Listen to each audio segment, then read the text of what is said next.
Como é hábito, contamos com a opinião de Pedro Santana Lopes à segunda-feira neste sempre Jornal. Doutor, boa noite. Boa noite. Obrigado uma vez mais pela sua presença.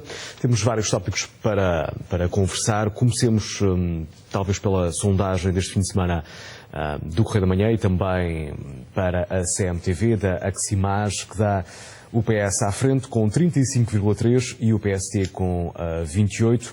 E com o partido de Pedro Passos Coelho a recuperar em certa medida essa desvantagem.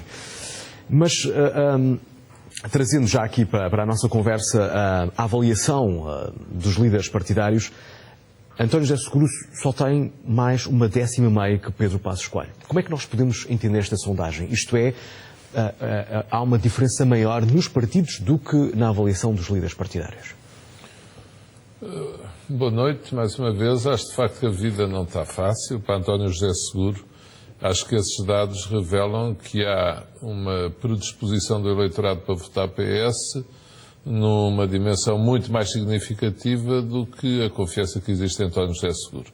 Eu penso que as sequelas daquela semana de negociações sobre um acordo de salvação nacional que o Presidente da República lançou não foram boas para o atual líder do PS. E tem-se sentido nas suas intervenções, na maneira de estar, percebe-se que ele está numa situação de alguma dificuldade para recuperar terreno. O espectro das eleições foi afastado. António José Seguro, numa certa altura, tinha apostado muito nessa via, não conseguiu. E, portanto, neste momento, ele sabe que tem autárquicas pela frente, onde as sondagens que vão aparecendo não são muito entusiasmantes para o Partido Socialista, para as autárquicas. E se de facto se confirmar uma grande vitória de António Costa em Lisboa, não se sabe nunca, mas e que a noite das eleições não seja extraordinária para o PS, de facto as coisas não serão fáceis para António José Seguro. Não basta o PS ter mais uma Câmara que o PSD? Não, eu acho que o PS tem que ter uma vitória confortável em termos de votação. Se confirmassem os dados dessa sondagem de votos só pelos partidos, acho que era uma diferença razoável para o PS, 35-28, mas eu devo dizer que não acredito. Vamos ver na noite das eleições, mas mesmo em votos eu não acredito. Eu tenho, por várias razões, andado pelo país e não sinto isso. Aliás, devo dizer que estou algo impressionado com a maneira como os portugueses, apesar da crise, participam nestas eleições autárquicas. Gente por todo lado, candidatos, militantes, é quase uma celebração da liberdade. É engraçado, é uma reação à crise. As pessoas andam por todo o lado a defender as suas cores, as suas propostas, listas de independentes ou dissidentes, há de tudo. Agora, noto o PSD, eu já disse isto aqui muitas vezes, é um partido com muitas raízes autárquicas. Talvez seja o partido português, o PC com algumas também, mas mais limitado num certo território, mais a sul. O PS talvez não tanto, e portanto o PSD é capaz de responder melhor. Eu não estou a formular nenhum desejo, estou a dizer aquilo que sinto, do que se podia esperar aqui há uns tempos. Mas, volto a dizer, se essa sondagem se confirmar em termos de distância, é razoável para o PS. Mas se o PS não ganhar o Porto, se não ganhar Gaia, se não ganhar Coimbra, se não ganhar Évora, Braga também. Se não ganhar Braga, se não ganhar Beja, porque o PC, espera-se do PC também uma subida, se não ganhar Alcácer do Sal, se não ganhar Grândola, é muito complicado o balanço do PS. Faro, vamos ver, o PS está à frente, mas se não ganhar estas todas, em termos de capital, se não ganhar a Guarda, se não ganhar Aveiro, quer dizer, é muito complicado o balanço para o PS, em termos, nomeadamente, de presidência da Associação Nacional de Municípios. E ainda no PS, se não for uma vitória significativa, e se por seu lado a vitória de António Costa em Lisboa for esmagadora, mais uma vez o maior partido da oposição pode viver dessa divisão que já houve, até há bem pouco tempo, mas pode voltar. Bom, mas aí eu acho que a divisão daria lugar a uma clarificação. Acho que António Costa aí seria obrigado a proceder a uma clarificação. Agora, eu gostava de fazer esta ressalva. Em 2001, vão lá 10 anos ou 12 anos, quando era António Guterres Primeiro-Ministro, quando eu ganhei o Porto, Rui Rio ganhou Lisboa, lembra-se, Fernando Seara ganhou Sintra, pronto. Houve uma grande vitória do PSD. E quase nenhuma sondagem dava esses resultados. Tem aparecido agora muitas sondagens que dão posições confortáveis para o PSD. Há aqui dois níveis. Um é o dos candidatos, que até são presidentes de Câmara, alguns ainda do PSD. Outro é o dos emblemas dos partidos. Eu não sei, quando as pessoas chegarem à cabine de voto, se mantêm a disposição de votar naquele candidato porque gostam do seu presidente de Câmara ou se querem vingar da crise e votam no emblema partidário. E aí António José Seguro pode ter melhor sorte. Se as pessoas vão pelas eleições autárquicas mesmo, eu acho que não vai ser fácil para António José Seguro. Que é por norma, neste tipo de eleições, é votar-se num candidato e não tanto no partido, não é? Sim, eu acho que é melhor para as pessoas. Eu tenho ido pelo país todo, quer dizer, aquelas pessoas que querem aproveitar as autárquicas para se vingar do governo, correm o risco de nem ter o governo que querem, nem a autarquia que querem. Portanto, de facto, acho que não se deve mostrar. Mas as pessoas é que sabem, eu não sei. As pessoas estão irritadas, estão fartas, há muito, está bem, há indicadores de alguma recuperação. Mas eu acho que se votarem no partido pode ser 35-28. Se votarem nos candidatos, acho que pode ser para aí 31-30. Ainda agora referia esses sinais de retoma económica. Sim, a OCDE vem mais uma vez. Mais uma vez hoje também. É uma boa notícia para o Governo, também nesta sondagem, Pedro Passos Coelho ter reduzido a diferença a 2 anos das eleições, e pergunto-lhe também, Pedro Santana Lopes, como vê o facto do CDS ter deixado o último lugar desta tabela. O Bloco de Esquerda parece ser a formação partidária agora com menos preferência. Se pensarmos que, para muitos analistas e comentadores políticos, Paulo Portas terá sido responsável pela grande crise governativa. Sim, mas eu acho que Paulo Portas tem guardado com rado o perdente silêncio, quebrado agora nesta rentrée. Acho que ele tem sido discreto, acho que ele teve a noção perfeita de que aquela situação correu muito mal, e pronto, e fechou-se em copas e tem-se remetido ao trabalho, e eu acho que é bom, e as coisas passam, e passam principalmente porquê? Eu devo dizer, posso estar enganado, mas, e com certeza isto para lá dos momentos muito difíceis que as pessoas vivem, mas eu senti no verão, com certeza que não sou uma pessoa com as condições mais difíceis ou das mais difíceis cá em Portugal, nem pouco mais ou menos, pude fazer férias, por tudo isso, mas sinto pelo país. A pergunta muitas pessoas dizem, não, se calhar o pior já passou. Imagino pequenos comerciantes, pessoas que têm lojas abertas, donos de restaurantes. Não, este verão foi razoável. Ontem ouvi ao pé da Praia das Maçãs, o dono de restaurantes, este verão foi extraordinário. Quer dizer, é evidente que há regiões do país onde essa retomazinha se sente melhor, muito por causa dos turistas. Grande Lisboa, Grande Porto, Algarve, Alentejo. Há outras que não sentirão o mesmo. Mas este sentimento de algum alívio político, económico, algum pequeno ainda, eu julgo que beneficia Pedro Passos Coelho. Lá está, eu julgo que Seguro saiu mal daquela crise política, e Passos Coelho saiu bem. Isto não quer dizer nada, na política muda tudo muito depressa. Paulo Portas saiu mal também. Paulo Portas está a subir lá de baixo agora. Ele que já foi o líder mais popular durante muito tempo. Passos Coelho, eu julgo que ele foi o principal beneficiado da crise política que houve.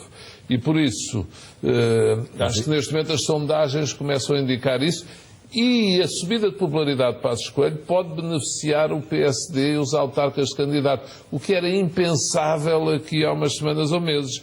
Aliás, eu sei que Passos Coelho viu subirem muitos convites para estar presente em várias ações pelo país com os candidatos, quando aqui há semanas os convites eram muito poucos. É um indicador, de facto, que as coisas mudam, mas como eu digo, isto na política pode mudar de repente. Uma asneira, um erro, e pronto.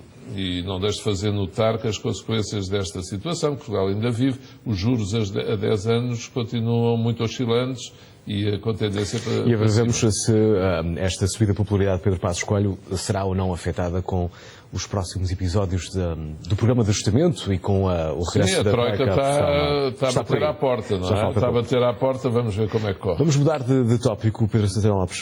Já por diversas vezes aqui no CM Jornal tem defendido que a Constituição, tal como está, não está bem e que deveria ser revista.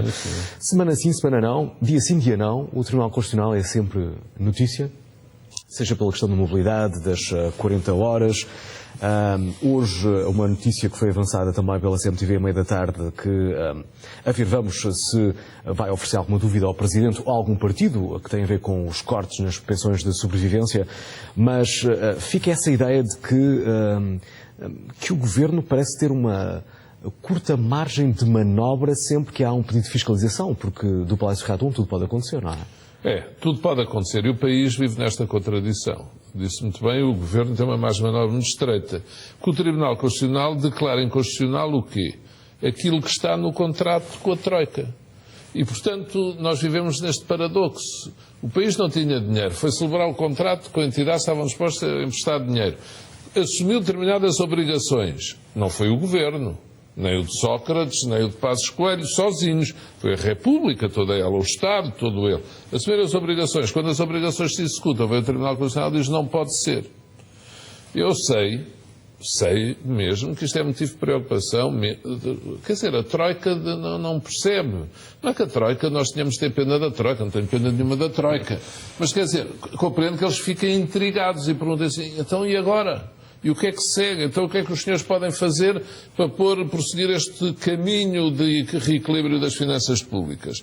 E por isso, eu repito aqui o que disse a semana passada. Acho que está na altura, como sublinhou a revisão constitucional, ora vem à agenda, ora não, e eu continuo a insistir para que a Assembleia assuma esses seus poderes. Acho que Portugal faz muita impressão nisto. Porque nós temos uma situação que as pessoas sabem que é má. Era como o endividamento, era como as escudos, as PPPs. Sabia-se, mas pronto, tudo a subir para o lado. Agora, sabe-se que o sistema político da gente diz, não presta, é mau, está caduco. E nunca mais se age para o mudar. A Assembleia tem poderes de revisão constitucional nesta legislatura, porque de 5 em 5 anos pode rever a Constituição. E pronto, como o PSD e o PS andam zangados sempre, não se falam quase, não assumem esse exercício. Tenho notícia, já foi dada, de que os deputados do PSD da Madeira podem apresentar o projeto de revisão constitucional. Eu devo dizer, acho que isso seria bom. Um projeto equilibrado, pelas notícias que tenho. Mas que mexe nesta questão do Tribunal Constitucional. Que era bom. Então o Correio da Manhã, que tem a audiência que tem, a CMTV, que tem correspondentes de todo o país, era bom o país todo saber que nós somos, a maior parte das elites portuguesas, as pessoas têm muito poder, não sabem que nós somos quase o único país da Europa onde há fiscalização preventiva da constitucionalidade. É uma anomalia em termos democráticos. Os países do Norte da Europa não têm, em Espanha não há, em Madrid, não há no Reino Unido, não há na Suécia, não há na Holanda, não há na Alemanha, não há nestes países todos. Estados Unidos também têm um sistema diferente como o Reino Unido, são os tribunais comuns. Até porque uma fiscalização preventiva pode, por exemplo, pôr em causa uma promessa eleitoral ou um parágrafo de um programa de governo. Pode. Exatamente. E como nós temos uma Constituição muito programática, que vem marcada dos tempos da Revolução, digamos que se mete em quase tudo, diz tem que haver cooperativas não sei de quê, antes até falava da autogestão, das organizações populares de base, agora não, diz todos têm direito a constituir isto, ou planificação da economia. É uma Constituição muito detalhada. As Constituições das democracias normalmente não são detalhadas, são muito simples para serem um traço de união em todas as pessoas, todas as ideologias. Como aconteceu em Espanha, foi aprovada por unanimidade. Quando é muito detalhada, há um risco muito grande de uma norma de um governo ir contra aquele detalhe que está lá na Constituição. E como ainda por cima a fiscalização preventiva, ou seja, para os espectadores nos perceberem, antes dos diplomas serem publicados, antes do Presidente promulgar, pergunta ao Tribunal Constitucional. O Tribunal vê se há inconstitucionalidade ou não, declara inconstitucional, não sai o diploma. Sabe o que é que dizem na Holanda, por exemplo? Controle político, como chama a doutrina, de um tribunal antes da lei ser promulgada. Mas nem pensar. Mas qual é o tribunal que pode pôr em causa as leis de um Parlamento? Nós cá não temos isto, porque ficou do segundo pacto de MFA partidos que tinha que haver fiscalização preventiva da constitucionalidade. Os constituintes assumiram isto.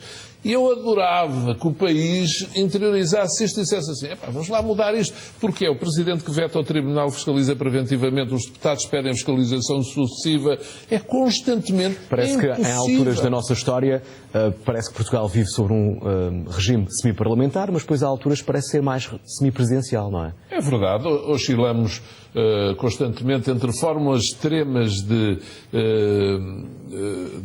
funcionamento do sistema de governo que levam normalmente ambas à instabilidade, à ineficácia. O sistema não é eficaz, não proporciona eficácia das decisões. E como já se viu, o pior que há, e costuma-se dizer isso, é não haver decisão. E nós passamos a vida, sabe, ainda hoje me dizia um membro do governo, nós estamos sempre com fama, já fizemos muito mal aos funcionários públicos e praticamente não conseguimos aprovar medida nenhuma.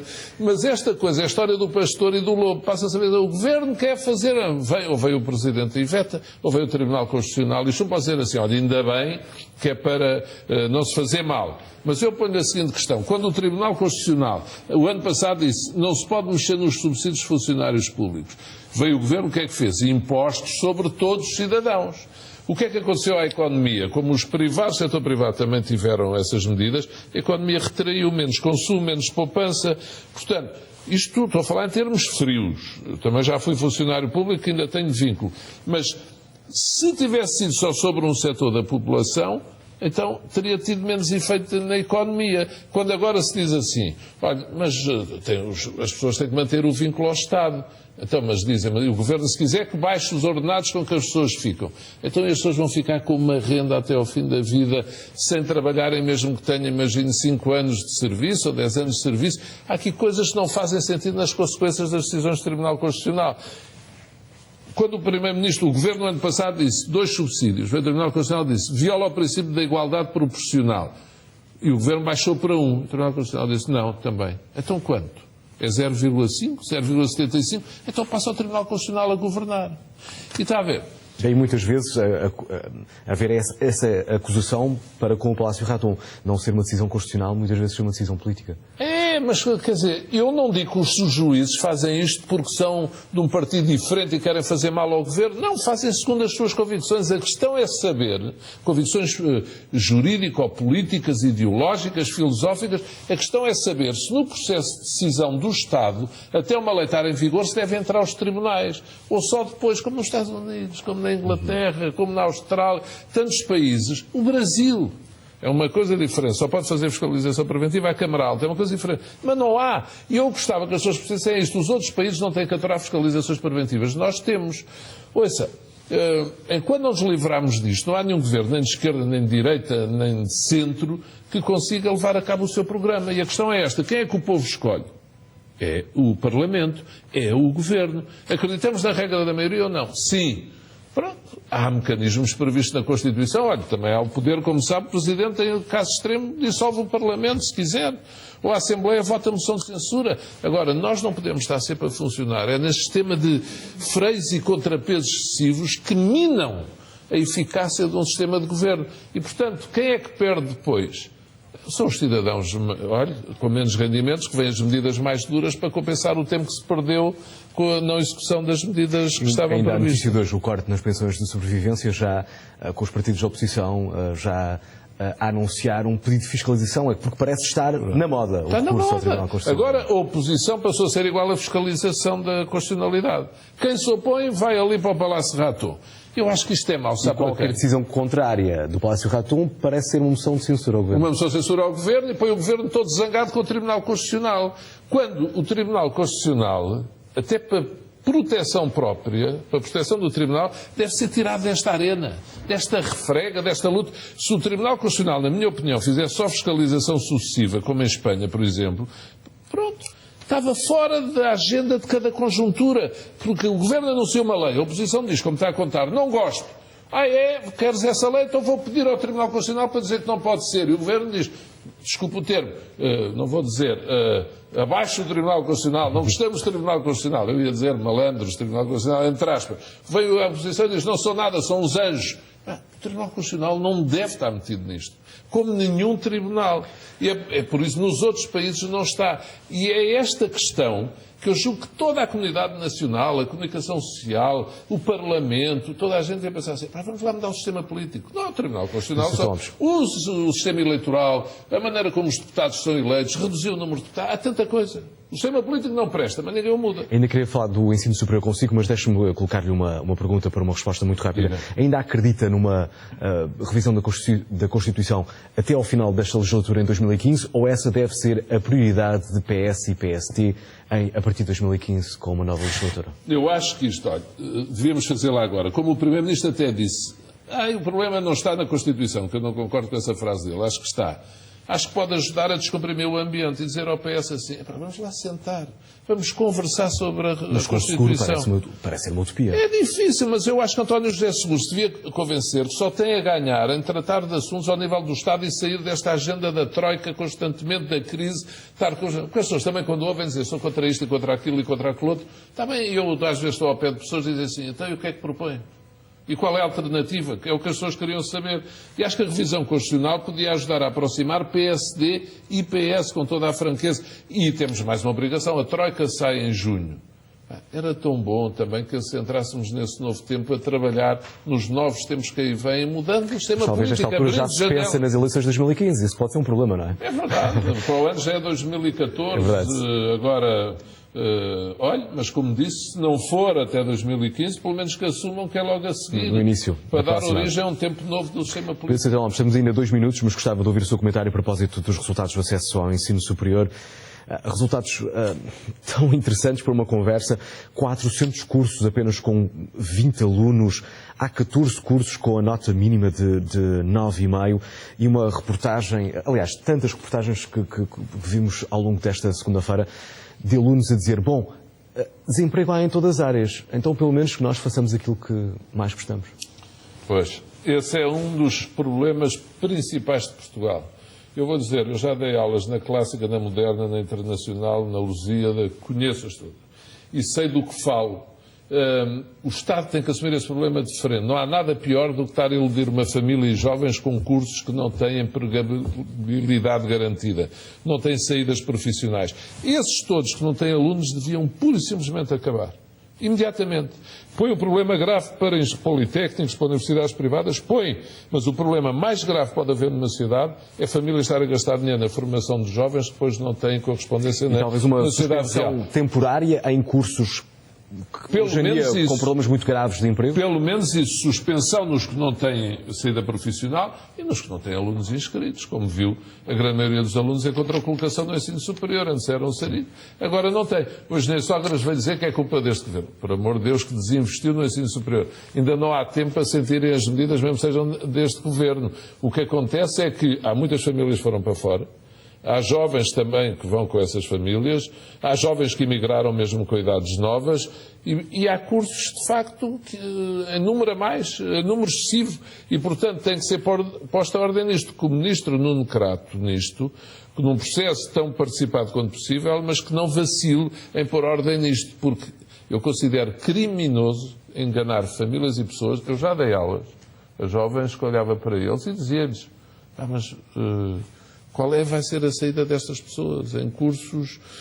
E por isso me vi embora também, porque o senhor não pode estar a formar pessoas quando não acredita nas saídas profissionais para essas pessoas que está a ensinar. E com tantas famílias com problemas para pagar 1.200 euros por ano numa universidade pública, com certeza. Qual o futuro do privado? Ainda um filho com 21 anos em direito, lá vem a propina.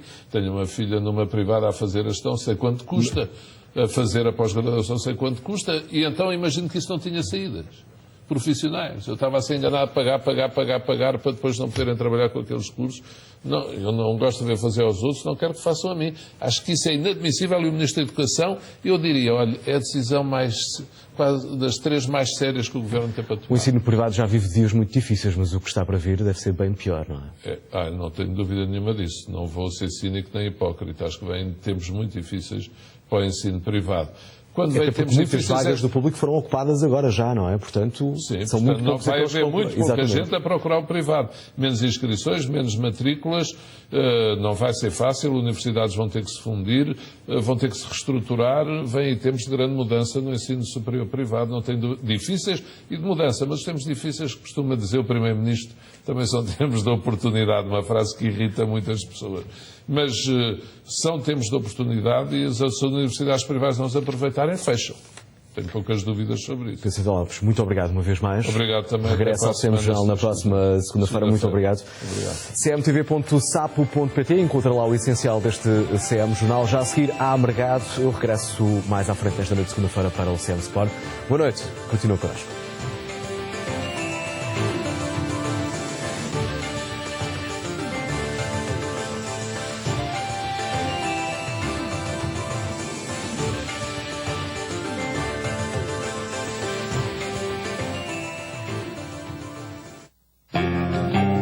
A seguir, mercado.